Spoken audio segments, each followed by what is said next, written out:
Digitech computer centre থেকে আমি পৃথা আপনাদের সামনে আবারও একটা অ্যানিমেশন নিয়ে চলে এসেছি। তো আজকে আমরা ফায়ার ক্র্যাকার্স বলে একটা অ্যানিমেশন করে নেব।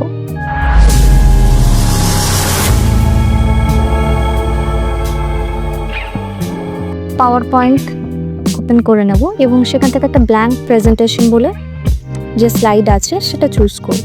নেক্সট ডিজাইন থেকে আমরা ব্ল্যাক থিম সিলেক্ট করব। তো সবার প্রথমে আমরা মাইক্রোসফট এরপর ইনসার্ট দেন শেপস দেন আইসোস্কেল ট্রায়াঙ্গেল নিতে হবে। দেন শেপ ফরম্যাটে শেপ ফিল গ্রেডিয়েন্টসে গিয়ে মোর গ্রেডিয়েন্টস সিলেক্ট করব। রাইট সাইডে ফিলে গিয়ে গ্রেডিয়েন্ট ফিল এবং কালার অপশন থেকে নিজের চয়েস মতন যে কোনো একটা কালার নিয়ে পজিশন ঠিক করে নেব। এখানে আমরা ফার্স্টে ইয়েলো এবং তারপর রেড এই দুটো কম্বিনেশন রেখেছি। এরপর ফরম্যাট ব্যাকগ্রাউন্ড ক্লোজ করে নেব এবং নেক্সট শেপ ফরম্যাটে গিয়ে শেপ আউটলাইন এবং ওখান থেকে ওয়েটটা ইনক্রিজ করে একটা ড্যাশেস সিলেক্ট করে নিতে হবে।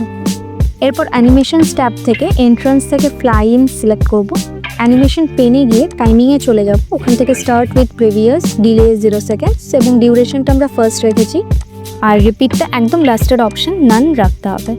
নেক্সট টাইমিংয়ে ডিউরেশন ভেরি ফার্স্ট করা হয়েছে। নেক্সট সিলেক্ট করে অ্যাড অ্যানিমেশন এবং মোর এক্সিট এফেক্টসে গিয়ে ডিজলভ আউট সিলেক্ট করতে হবে।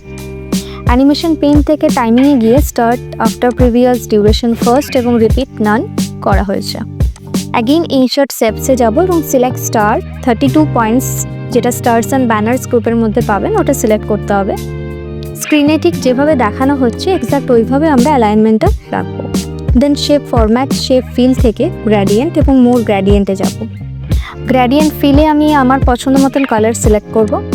শেপে যে ওপরের দিকে ছোট্ট ইয়েলো সার্কেলটা দেখা যাচ্ছে ওটাতে ক্লিক করে মাউস দিয়ে সুন্দরভাবে ডিজাইনটা করে নেব, ঠিক স্ক্রিনে যেমনটা দেখানো হয়েছে। মাউসটা কিন্তু একদম ছাড়া যাবে না ডিজাইনিংয়ের সময়। অ্যাগেইন আমি স্ক্রিনের মতন করে শেপটা আবারও ফরম্যাটিং করে নিয়েছি। অ্যাড অ্যানিমেশন থেকে জুম সিলেক্ট করব।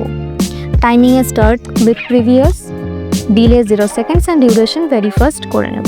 অ্যাগেইন গ্রো বা শ্রিঙ্ক বলে যে অ্যানিমেশন আছে সেটা অ্যাড করে নেব। টাইমিংয়ে স্টার্টে উইথ প্রিভিয়াস, ডিলোতে 0 seconds and duration very fast আর রিপিট নান করতে হবে। Again add animation more effects dissolve out করতে হবে অ্যান্ড স্টার্ট আফটার প্রিভিয়াস এবং ডিউরেশন ভেরি ফার্স্ট হবে এক্ষেত্রে। এরপর ফুল স্ক্রিনে দেখে নেব যে আমার অ্যানিমেশনটা কেমন রান করছে। অ্যাকিউরেটের জন্য আমরা বারবার চেঞ্জেস করে পারফেক্ট করার চেষ্টা করেছি এখানে। এরপর স্ট্যান্ডের জন্য ট্রানজিশনসে গিয়ে সাউন্ড থেকে এক্সপ্লোশন সিলেক্ট করব। এরপর স্পিকারের সাউন্ড সেট করে ইজিলি আমরা ক্র্যাকারের সাউন্ড শুনতে পারবো এবং সেম স্লাইড এর 8টা ডুপ্লিকেট স্লাইড আমরা ক্রিয়েট করব নেক্সট স্টেপে। তো শেপ সিলেক্ট করে পজিশন চেঞ্জ করে নেব। F5 প্রেস করে আমরা রিকোয়ার্ড অ্যানিমেশনটা দেখে নেব। দেখতে পাবো প্রত্যেকটা ক্র্যাকার্স পজিশন চেঞ্জ করে সুন্দরভাবে একটার পর আরেকটা বার্স্ট হচ্ছে। Thank you for watching.